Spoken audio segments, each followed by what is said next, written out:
Varginha, 20 de janeiro de 1996. Este poderia ser um dia comum como qualquer outro, nessa calma cidade do sul de Minas Gerais.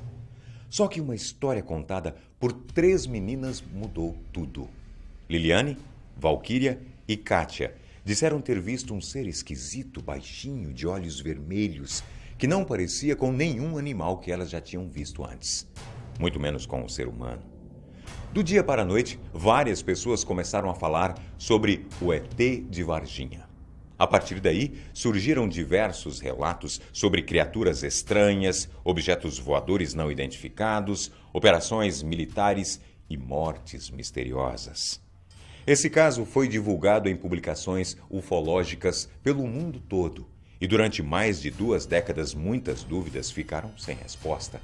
Mas de uma coisa sabemos: essa história aterrorizou e despertou a curiosidade em muita gente. Por isso, hoje, queremos saber o que aconteceu 20 anos após o aparecimento do ET de Varginha. Seja bem-vindo ao Fatos Responde.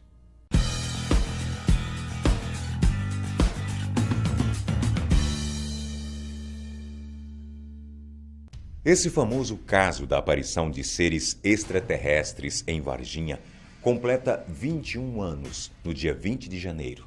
E essa história tem ingredientes que deixam qualquer teoria da conspiração no chinelo.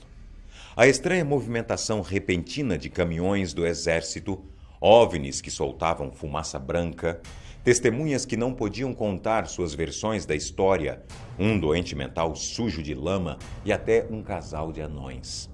A cidade mudou completamente após esse ocorrido e os rastros dessa história se espalharam por todo o canto de Varginha. Uma imensa caixa d'água em forma de disco voador se tornou um grande ícone no centro da cidade e agora o Memorial do ET será inaugurado com uma verba de R$1,5 milhão pelo Ministério do Turismo. Este caso trouxe maior movimentação para a cidade e a prefeitura pretende receber ainda mais turistas. Só que nem todo mundo ficou feliz com essa história. Em janeiro de 1996, as irmãs Liliane e Valquíria Silva e a amiga Kátia Xavier, que ainda eram adolescentes nessa época, revelaram ter visto uma criatura estranha que parecia estar machucada, de pele marrom e cabeça grande em um terreno baldio no Jardim Anderê. Mas o que realmente chamou a atenção delas foram os olhos grandes e avermelhados da criatura. Logo depois, o tempo fechou e caiu uma forte chuva. Hoje, as 3 ainda moram em Varginha e nenhuma delas gosta de falar sobre esse assunto, pois reclamam que ainda ocorrem diversas zombarias dos incrédulos e assédio dos fanáticos. Esse caso ganhou ainda mais repercussão com a morte do policial militar Marco Eli Xerezi, cerca de 3 semanas após a aparição dos extraterrestres. Esse homem morreu no hospital após uma infecção bacteriana e pneumonia.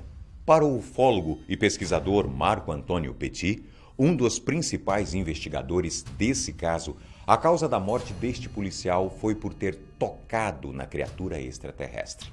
Poucos dias depois, novas testemunhas começaram a aparecer, como o casal de agricultores Eurico e Oralina de Freitas, que afirmou ter visto um objeto voador com a aparência de um charuto passar sobre a fazenda deles, soltando muita fumaça branca, e o piloto de um avião ultraleve, Carlos de Souza, que também fez essa mesma descrição quando passou pela região no dia 13 de janeiro daquele ano.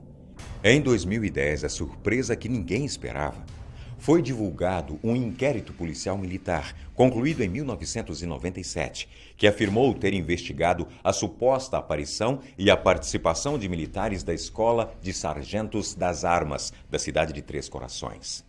Este documento sugere que as meninas que relataram terem visto um extraterrestre, na verdade, viram um doente mental, que teria o costume de ficar agachado e estava encharcado de lama por causa da chuva. E depois, um oficial afirmou que toda a movimentação militar em Varginha foi para socorrer um casal de anões durante o temporal. Você acredita nisso? O pesquisador Marco Antônio Petit afirmou que possui a gravação de diversos depoimentos em vídeo dos militares brasileiros que estavam envolvidos na operação do caso Varginha. Apesar deles terem confirmado que aquela movimentação era para a captura de seres extraterrestres e que houve a queda de uma espaçonave, o Exército sempre negou, em notas oficiais, qualquer ocorrência desse tipo em Varginha. Da mesma forma, os médicos supostamente envolvidos e os policiais e bombeiros da cidade também negavam. O caso Varginha, mesmo após 2 décadas, ainda continua um grande mistério. O advogado Ubirajara Rodrigues, que tomou frente das primeiras investigações do grupo de ufólogos e que defendia a aparição dos seres extraterrestres, hoje não fala mais sobre o assunto, após admitir a falta de provas da passagem de alienígenas na cidade. Marco Antônio afirmou que até hoje não existe na história da ufologia um caso tão bem documentado e com depoimentos de tantas testemunhas.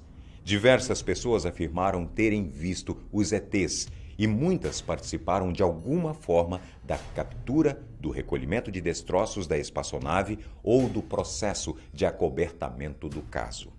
O pesquisador disse que ainda estamos longe de concluir e de revelar o que realmente ocorreu em janeiro de 1996. Mas já houve um avanço promissor e aqueles que insistem em defender este caso ainda buscam tentar furar o esquema de acobertamento do Exército e de várias autoridades brasileiras. Essa história tem 21 anos e ainda possui muitos detalhes intrigantes. Será que tentaram acobertar a verdade? Ficou curioso para saber mais sobre o caso do ET de Varginha? Gostaria de mais um vídeo detalhado sobre o assunto? Deixe aqui seu comentário e até o próximo Fatos Responde. Um abraço do amigo Boco. Até lá.